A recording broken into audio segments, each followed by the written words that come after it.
অনেক পুরনো ভিডিওতে তোমাদেরকে দেখিয়েছিলাম যে আমার একটা বোগেনভেলিয়া গাছ যেটা আমি নতুন তখন কিনেছিলাম, তো সেটাতে এখন ফুল আসতে শুরু করেছে, খুবই ভালো লাগছে। আর আমার এই অপরাজিতা গাছটা দেখো, আমি গাছের খুব মিনিমাল যত্ন করি, কিন্তু খুব ভালোবেসে করি, যেটুকু করি খুব মন দিয়ে করি। আর আমার গাছ তাতেই সাড়া দেয়, কেন জানি না। আমি প্রচুর পরিমাণে ইউটিউব ভিডিও দেখি, তাদের থেকে শিখি। নতুন বাগানে কি আর এমনি এমনি চ্যানেলের নাম দিয়েছি, অনেক কিছু শিখি, কিন্তু সব কিছু আমি আমার গাছের উপর অ্যাপ্লাই করি না। কিছু কিছু জিনিস যেগুলো আমার মনে হয় যে এগুলো গাছ নিতে পারবে, অনেক সময় অনেক ভিডিওতেই অনেক কিছু দেখি বেশি বেশি দেখায়, কিন্তু আমার মনে হয় অল্প পরিযত্নে বা অল্প যত্নেই হচ্ছে গিয়ে গাছ কিন্তু সাড়া দেয়। কিন্তু সেটা তোমাকে ধৈর্য ধরতে হবে।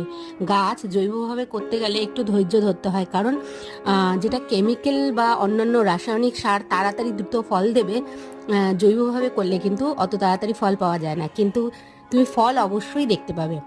আর যখন দেখতে পাবে তখন তোমার মনে মানে এত খুশি আসবে, সে আর